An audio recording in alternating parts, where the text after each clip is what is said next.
Hello everyone, and welcome to a corner of history that very few people know about. Did you know there was a war in history that you simply won't be able to stop laughing at? This is not fiction.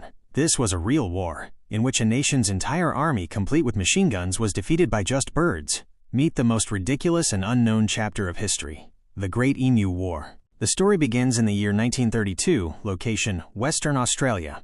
The entire world was reeling from the Great Depression, and Australian farmers were already severely affected. The government had encouraged them to farm, especially to grow wheat. But just as their crops began to flourish, a new, unexpected trouble arose. This trouble was the emus. The emu is Australia's second-largest bird. It cannot fly, but yes, it can run at speeds of up to 50 kilometers per hour. Due to drought and in search of water, a huge flock of approximately 20,000 emus began moving towards the towns and farms. These massive flocks of birds, like a moving disaster, completely destroyed the farmers' wheat crops. Not only were the crops gone, but the emus also broke down the fences, allowing rabbits to enter the fields and eat the remaining produce. The farmers were completely broken. They desperately pleaded with the government for help. They said, "Either kill the emus or compensate us for our losses." After long deliberation, the government took an extraordinary decision. The army would be deployed. The farmers thought their problem was finally over.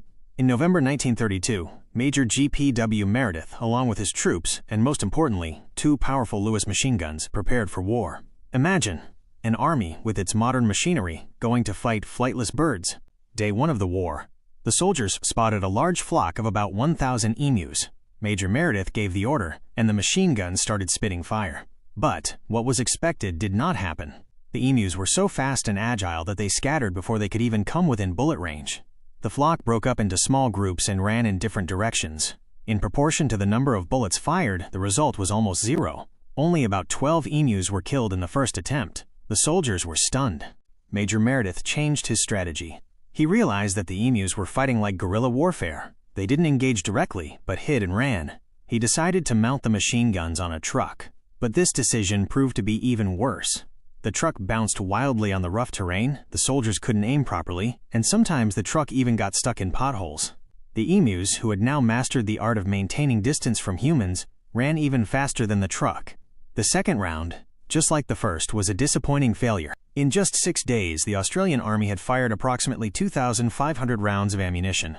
Yet, they managed to kill fewer than an estimated 300 emus. Major Meredith's unit completely failed in its mission. He was ordered to withdraw. The media widely mocked this war. One British journalist wrote that, if the emus were facing machine guns like Zulu warriors with spears, they were still winning. What was the official result of this war? A spectacular victory for the emus.